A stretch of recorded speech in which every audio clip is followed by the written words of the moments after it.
ಪ್ರೀತಿಯ ಮಿತ್ರರಿಗೆ ಮಧುಮಾಲಾ ಧ್ವನಿಸಿರಿ ಯೂಟ್ಯೂಬ್ ಚಾನಲ್ಗೆ ಆತ್ಮೀಯ ಸ್ವಾಗತ.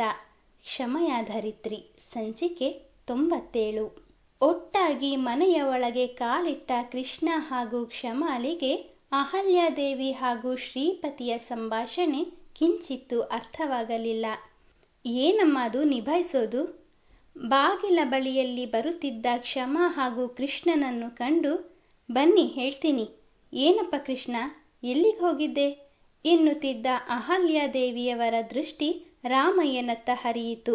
ರಾಮಯ್ಯನ ಕಾಲಿಗೆ ಪೆಟ್ಟಾದ ವಿಷಯ ತಿಳಿದು ಮಂಗಳಮ್ಮನಿಗೆ ನೋವಿನ ಎಣ್ಣೆಯನ್ನು ನೀಡುವಂತೆ ತಿಳಿಸಿದವರು, ಮಗು ಕೃಷ್ಣ, ಮಂಗಳೂರಿನ ಬ್ರಾಂಚ್ನ ಇನ್ಚಾರ್ಜ್ ಸದಾನಂದ್ ಕಾಲ್ ಮಾಡಿದ್ರು. ಅವರ ತಾಯಿ ತೀರಿಕೊಂಡ್ರಂತೆ, ಅದಕ್ಕೆ ರಜೆ ಬೇಕು ಅಂದರು. 1-2 ದಿನ ಆದರೆ ಹೇಗೋ ನಡೀತಿತ್ತು. 5-6 ದಿನಗಳು ಅಂದರೆ ಕಂಪನಿಯ ಕೆಲಸ ಎಲ್ಲ ಅರ್ಧಕ್ಕೆ ನಿಂತು ಹೋಗುತ್ತೆ. ಅದಕ್ಕೆ ನೀವ್ಯಾರಾದರೂ ಹೋಗ್ತೀರಾ ಅಂತ ಕೇಳೋದಕ್ಕೆ ನಿನ್ನನ್ನು ಹುಡುಕಿ ಸಾಕಾಯಿತು. ಆ ನಂತರ ಶಮಾಳಿಗೆ ಹೇಳಿ ಕಳಿಸ್ದೆ.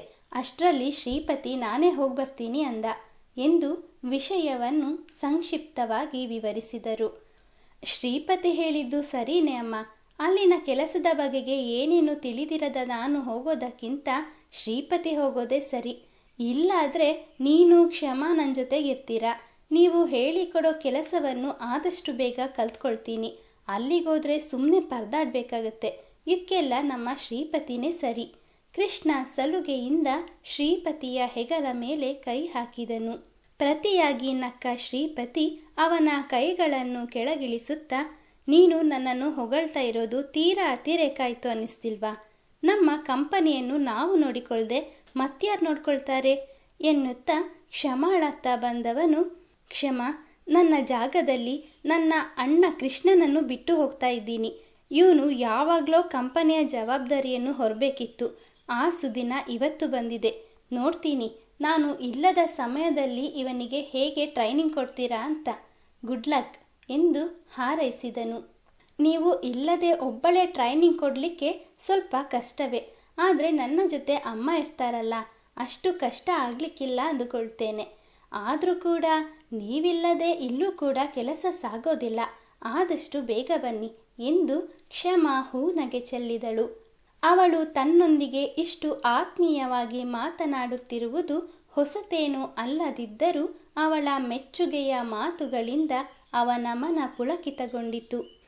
ಕ್ಷಮಾ, ಇವತ್ತೇ ನನ್ನ ಪ್ರೀತಿಯ ವಿಷಯವನ್ನು ನಿಮ್ಮ ಬಳಿ ಹೇಳಿಕೊಂಡು ನನ್ನ ಮನಸ್ಸನ್ನು ಹಗುರ ಮಾಡ್ಕೊಳ್ಳೋಣ ಅಂದ್ಕೊಂಡಿದ್ದೆ. ಆದರೆ ನನ್ನ ಕೆಲಸ ನಿಮ್ಮ ಪ್ರೀತಿಯಷ್ಟೇ ಮುಖ್ಯ. ನಾನೀಗ ಹೋಗೋದಕ್ಕೆ ಒಪ್ಪಿಕೊಂಡಿರಲಿಲ್ಲ ಅಂದಿದ್ರೆ ಕೃಷ್ಣನಿಗೆ ಕೆಲಸದ ಅನುಭವ ಇಲ್ಲ ಅಂತ ಸ್ವತಃ ಅಮ್ಮ ತಾವೇ ಹೊರಟು ನಿಂತಿರ್ತಿದ್ರು. ಇನ್ನು 5-6 ದಿನಗಳು ಅಷ್ಟೇ, ಮತ್ತು ತಡ ಮಾಡೋದಿಲ್ಲ. ಶ್ರೀಪತಿಯ ಮನಸ್ಸಿನ ಮಾತುಗಳು ಕ್ಷಮಾಳಿಗೆ ಕೇಳದೆ ಹೋಯಿತು. ಶ್ರೀಪತಿ, ಎಂತಾಯಿತು? ಯಾಕೆ ನನ್ನನ್ನೇ ಹಾಗೆ ನೋಡ್ತಾ ನಿಂತು ಬಿಟ್ರಿ? ಕ್ಷಮಾ ತನ್ನೆರಡು ಕೈಗಳನ್ನು ಅವನ ಮುಂದೆ ಬೀಸಿದಾಗ ಎಚ್ಚೆತ್ತವನು, ಸಾರಿ, ಏನೂ ಇಲ್ಲ ಎಂದು ತೊದಲುತ್ತಾ ನುಡಿದು, ಅಮ್ಮ, ನಾನಿನ್ನು ಹೊರಡ್ತೀನಿ ಎಂದು ಮನೆಯವರಿಗೆಲ್ಲ ತಿಳಿಸಿ 4-5 ದಿನಗಳಿಗೆ ಆಗುವಂತೆ ಪ್ಯಾಕ್ ಮಾಡಿಕೊಂಡಿದ್ದ ತನ್ನ ಲಗೇಜನ್ನು ತೆಗೆದುಕೊಂಡು ಹೊರ ನಡೆದನು. ಅತ್ತ ಕಡೆಯಿಂದ ಕರೆ ಮಾಡಿದ ಆಂಟೋನಿ ಹೆಲಿಕಾಪ್ಟರ್ ಸಿದ್ಧಗೊಂಡಿರುವ ವಿಷಯ ತಿಳಿಸಿದಾಗ ಶ್ರೀಪತಿ ಕಾರು ಹತ್ತಿ ಕುಳಿತನು. ಅದಾಗಲೇ ಡ್ರೈವಿಂಗ್ ಸೀಟಿನಲ್ಲಿ ಕುಳಿತಿದ್ದ ಸತೀಶ್ ಹೆಲಿಪ್ಯಾಡ್ನತ್ತ ಕಾರು ಚಲಾಯಿಸಿದನು. ಅವನು ಅತ್ತ ಹೋಗುತ್ತಿದ್ದಂತೆ ಅಹಲ್ಯಾದೇವಿ ಕ್ಷಮಾಳನ್ನು ತಿಂಡಿಗೆ ಆಹ್ವಾನಿಸಿದರು. ಅವರ ಮಾತನ್ನು ನಯವಾಗಿ ತಿರಸ್ಕರಿಸಿದ ಕ್ಷಮಾ ಅಮ್ಮನೊಂದಿಗೆ ತಿಂಡಿ ಮುಗಿಸಿ ಬರುತ್ತೇನೆಂದು ಗೆಸ್ಟ್ ಹೌಸ್ನತ್ತ ಹೆಜ್ಜೆ ಹಾಕಿದಳು. ಇತ್ತ ಅಮ್ಮ ಮಗ ಇಬ್ಬರೂ ತಿಂಡಿ ಮುಗಿಸಿ ಕಂಪನಿಗೆ ಹೊರಡಲು ತಯಾರಾದರು. ಬಿಳಿಯ ಬಣ್ಣದ ಫಾರ್ಮಲ್ ಶರ್ಟಿಗೆ ಗಾಢ ನೀಲಿ ಬಣ್ಣದ ಸೂಟ್ ಧರಿಸಿದ್ದ ಸುಂದರ ಯುವಕನನ್ನು ನೋಡುತ್ತಲೇ ಆಗಷ್ಟೇ ಕಂಪನಿಗೆ ಬಂದು ಹರಟುತ್ತಾ ಕುಳಿತಿದ್ದ ಲಲನಾಮಣಿಯರು ಬಾಯಿಗೆ ಬೀಗ ಜಡಿದವರಂತೆ ಬಾಯಿಯ ಮೇಲೆ ಬೆರಳಿಟ್ಟು ಆತನನ್ನೇ ದಿಟ್ಟಿಸುತ್ತಾ ನಿಂತರು. ವಾವ್, ಯಾರೇ ಇದು? ಯಾವ ಫಿಲ್ಮ್ ಹೀರೋನೇ? ಪಕ್ಕದಲ್ಲಿದ್ದ ಶರಣ್ಯಾಳ ಕಿವಿಯಲ್ಲಿ ದೀಪ್ತಿ ಪಿಸುಗುಟ್ಟಿದಳು. ನನಗೇನೆ ಗೊತ್ತು, ದಿನಕ್ಕೆ ಏನಿಲ್ಲ ಅಂದರೂ 3 ಫಿಲ್ಮ್ ನೋಡೋಳು ನೀನು. ನೀನೇ ಹೇಳಬೇಕು, ಶರಣ್ಯ ಹೇಳಿದಾಗ, ಇಲ್ಲ ಕಣೆ, ನಾನು ನೋಡಿದ ಯಾವ ಕನ್ನಡ ಫಿಲ್ಮ್ಗಳಲ್ಲೂ ಇವರು ಆ್ಯಕ್ಟ್ ಮಾಡಿರೋ ಹಾಗೆ ಕಾಣೋದಿಲ್ಲ. ಕಲರ್ ನೋಡ್ತಾ ಇದ್ರೆ ಯಾವುದೋ ಇಂಗ್ಲಿಷ್ ಫಿಲಮ್ ಹೀರೋನೇ ಇರಬೇಕು. ಅವಳ ಮನಸ್ಸು ತಾನು ನೋಡಿದ್ದ ಎಲ್ಲ ಭಾಷೆಗಳ ಸಿನಿಮಾಗಳನ್ನು ಒಂದು ಸುತ್ತು ಹೊಡೆದು ಬಂದಿತ್ತು. ಹೆಂಗಸರಿಗಿಂತ ತಾವು ಏನು ಕಡಿಮೆ ಇಲ್ಲವೆಂಬಂತೆ ಗಂಡಸರ ನೋಟವು ಹ್ಯಾಂಡ್ಸಮ್ ಕೃಷ್ಣನ ಮೇಲೆಯೇ ನೆಟ್ಟಿದ್ದವು. ಅಲ್ಲಿದ್ದ ಪ್ರತಿಯೊಬ್ಬರೂ ಆತ ಯಾರು ಎಂದು ತಿಳಿದುಕೊಳ್ಳಲು ಹವಣಿಸುತ್ತಿದ್ದರೆ, ಪ್ರಿಯಾ ಮಾತ್ರ ಅವನನ್ನು ನೋಡಿದ ಮೊದಲ ನೋಟದಲ್ಲಿಯೇ ಪ್ರೀತಿಯಲ್ಲಿ ಬಿದ್ದಿದ್ದಳು. Really he is looking very hot. I love you so much dear. ಅವಳು ಮೆಲುಧ್ವನಿಯಲ್ಲಿ ಹೇಳಿದ ಮಾತುಗಳು ಪಕ್ಕದಲ್ಲಿಯೇ ನಿಂತಿದ್ದ ದೀಪ್ತಿಯ ಕಿವಿಗೂ ಬಿದ್ದಿತ್ತು. ಪ್ರಿಯಾ, ನಿನ್ಗೇನು ಲೂಸಾ? ಅವರು ಯಾರು ಅಂತಾನೆ ಗೊತ್ತಿಲ್ಲ, ಅವರನ್ನು ಲವ್ ಮಾಡ್ತೀನಿ ಅಂತಿದ್ಯಲ್ಲ.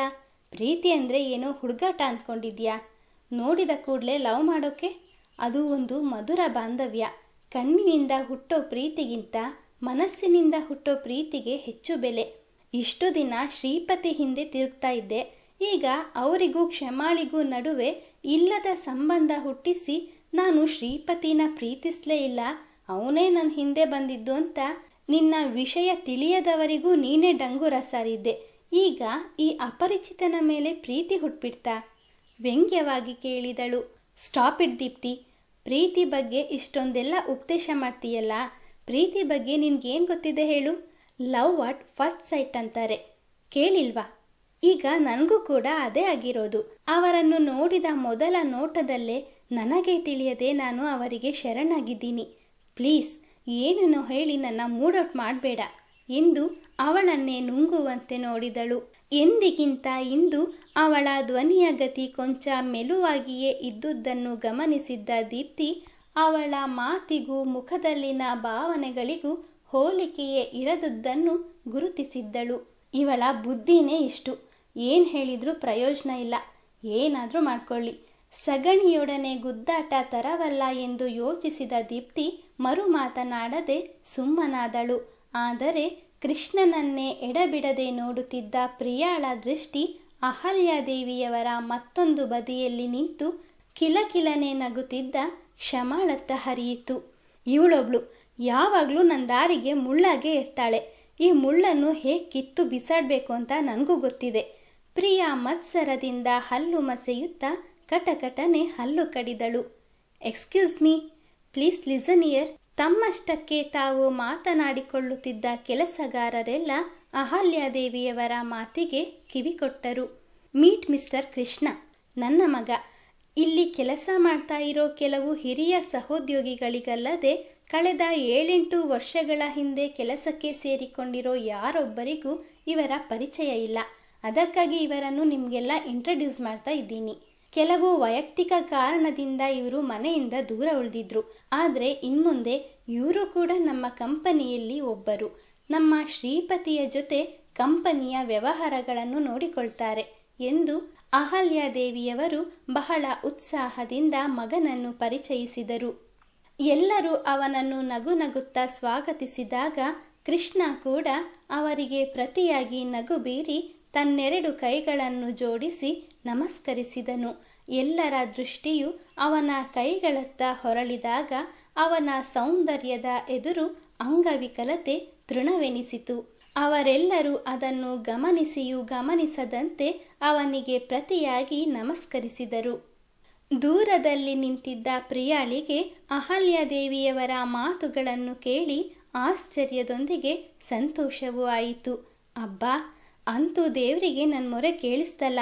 ನೋಡಿದ್ಯಾ, ಆ ದೇವರಿಗೂ ನನ್ನ ಮೇಲೆ ಲವ್ ಜಾಸ್ತಿ. ಅದಕ್ಕೆ ಕೇಳಿದ ತಕ್ಷಣ ತಥಾಸ್ತು ಅಂದಿದ್ದಾನೆ. ನೋಡ್ತಾ ಇರು, ಇನ್ನು ಆ ಶ್ರೀಪತಿಯ ಪಾಡು ನಾಯ್ಪಾಡಾಗುತ್ತೆ. ಈಗ ಆ ಕ್ಷಮಾಳಿಗೂ ಆ ಶ್ರೀಪತಿಗೂ ಒಳ್ಳೆ ಜೋಡಿ ಎಂದು ದೀಪ್ತಿಯ ಬಳಿ ಹೇಳುತ್ತಿದ್ದವಳ ಮನಸ್ಸು ಎತ್ತಲೋ ಹಾರಾಡತೊಡಗಿತ್ತು. ಕೃಷ್ಣನ ಪಕ್ಕದಲ್ಲಿ ತಾನು ಮದುಮಗಳಾಗಿ ನಿಂತಂತೆ, ಇಡೀ ಕಂಪನಿಯ ಆಡಳಿತವನ್ನು ತಾನೇ ನಡೆಸುತ್ತಿರುವಂತೆ, ಕ್ಷಮ ಹಾಗೂ ಶ್ರೀಪತಿ ತನ್ನ ಕೈ ಕೆಳಗೆ ಕೆಲಸ ಮಾಡುತ್ತಿರುವಂತೆ, ಬೃಂದಾವನ ಮಹಲಿನ ಮಹಾರಾಣಿ ತಾನೇ ಆದಂತೆ, ಅವಳ ಕನಸುಗಳಿಗೆ ಕೊನೆಯೇ ಇರದಂತಾಗಿತ್ತು. ಸುತ್ತಲಿದ್ದವರ ಚಪ್ಪಾಳೆಯ ಸದ್ದಿಗೆ ಒಮ್ಮೆಲೆ ಬೆದರಿದವಳು ತಾನೂ ಕೂಡ ಅವರೊಡನೆ ಕೈ ತಟ್ಟಿದಳು. ಏನಮ್ಮ ಪ್ರಿಯಾ, ಕೆಲವು ಕ್ಷಣಗಳ ಹಿಂದೆ ಏನೋ ಬಡಾಯಿ ಕೊಚ್ಕೊಳ್ತಾ ಇದ್ದೆ, ಅಷ್ಟು ಬೇಗ ಸೋಲೊಪ್ಕೊಂಡ್ಯಾ? ದೀಪ್ತಿ ಅವಳ ಪರಿಸ್ಥಿತಿಯನ್ನು ಕಂಡು ಒಳಗೊಳಗೆ ನಗಲಾರಂಭಿಸಿದ್ದಳು. ದೀಪ್ತಿ, ಏನು ಹೇಳ್ದೆ? ಈ ಪ್ರಿಯಾಳಿಗೆ ಸೋಲ? ಅದು ಕೂಡ ಆ ಗುಗ್ಗು ಕ್ಷಮಾಳ ಎದುರು? No chance. ಈಗ ನಾನು ಸೋಲೋ ಅಂಥದ್ದು ಏನಾಯ್ತು ಅಂತ ಇಷ್ಟೊಂದು ಸಂತೋಷ ಪಡ್ತಾ ಇದೆಯಾ? ಗರ್ವದಿಂದ ಹುಬ್ಬೇರಿಸಿದಳು. ಯಾಕೆ ಪ್ರಿಯಾ ಮೇಡಮ್ ಅವರೇ, ಅಹಲ್ಯಾದೇವಿ ಮೇಡಮ್ ಈಗಷ್ಟೇ ಏನು ಹೇಳಿದ್ರು ಅಂತ ಕೇಳಿಲ್ವಾ? ಅಥವಾ ಕೇಳಿಸಿದ್ರು ಕೇಳಿಸದ ಹಾಗೆ ನಾಟಕ ಮಾಡ್ತಾ ಇದೆಯಾ? ನಿನ್ನನ್ನು ನಾನು ಇವತ್ತಿಂದ ನೋಡ್ತಾ ಇಲ್ಲ, 4 ವರ್ಷಗಳಿಂದ ನೋಡ್ತಾ ಇದ್ದೀನಿ. ನಿನ್ನ ಬುದ್ಧಿ ನನಗೂ ಚೆನ್ನಾಗಿ ಗೊತ್ತು. ನಿನ್ನ ಜೊತೆ ಮಾತಾಡ್ತಾ ನಿಂತ್ಕೊಂಡ್ರೆ ಹೊಸ ಬಾಸ್ ಎಂಟ್ರಿ ಆದ ದಿನವೇ ನಾನು ಕಂಪನಿಯಿಂದ ಗೇಟ್ ಪಾಸ್ ತಗೋಬೇಕಾಗುತ್ತೆ ಎಂದವಳು ಅವಳಿಂದ ಕೊಂಚ ದೂರ ಸರಿದು ನಿಂತಳು. ತಿಳಿದವರು ದುಷ್ಟರಿಂದ ದೂರ ಇರು ಅಂತ ಸುಮ್ಮನೆ ಹೇಳಿಲ್ಲ. ಇವಳ ಬುದ್ಧಿ ತಿಳಿದಿರೋದ್ರಿಂದಲೇ ಯಾರೂ ಕೂಡ ಇವಳ ಫ್ರೆಂಡ್ಶಿಪ್ ಮಾಡೋದಕ್ಕೆ ಇಷ್ಟಪಡೋದಿಲ್ಲ. ನಾನು ಇವಳಿಂದ ಎಷ್ಟು ದೂರ ಇರಬೇಕು ಅಂತ ಬಯಸಿದ್ರು ಬೆನ್ನು ಹತ್ತಿದ ಬೇತಾಳದ ಹಾಗೆ ಯಾವಾಗಲೂ ಬೆನ್ನಿಗೆ ಬಿದ್ದಿರ್ತಾಳೆ. ಪ್ರಿಯಾಳಿಂದ ದೂರ ಸರಿದಿದ್ದರೂ ಮನಸ್ಸಿನಲ್ಲಾಡುತ್ತಿದ್ದ ದೀಪ್ತಿಯ ಗೊಣಗಾಟ ನಿಂತಿರಲಿಲ್ಲ. ಇತ್ತ ನೆರೆದಿದ್ದವರ ಕರತಾಡನಕ್ಕೂ ಕೊನೆಯಿರಲಿಲ್ಲ. ದೀಪ್ತಿಯ ಮಾತಿನ ಒಳ ಅರ್ಥವೇನಿರಬಹುದು? ಪ್ರಿಯಾ ನಿಜಕ್ಕೂ ತನ್ನ ಸೋಲನ್ನು ಒಪ್ಪಿಕೊಳ್ಳುವಂತಾಗುವುದೇ? ನಿರೀಕ್ಷಿಸಿ ಮುಂದಿನ ಸಂಚಿಕೆಯಲ್ಲಿ. ಮಿತ್ರರೇ, ಕಥೆಯ ಬಗ್ಗೆ ನಿಮ್ಮ ಅನಿಸಿಕೆ ಅಭಿಪ್ರಾಯಗಳನ್ನು ದಯವಿಟ್ಟು ಕಮೆಂಟ್ನ ಮೂಲಕ ಹಂಚಿಕೊಳ್ಳಿ. ಹಾಗೆ ಲೈಕ್, ಶೇರ್, ಸಬ್ಸ್ಕ್ರೈಬ್ ಮಾಡುವುದರ ಮೂಲಕ ನಮ್ಮನ್ನು ಪ್ರೋತ್ಸಾಹಿಸಿ. ಮುಂದಿನ ಸಂಚಿಕೆಯಲ್ಲಿ ಮತ್ತೆ ಸಿಗೋಣ. ಧನ್ಯವಾದಗಳು.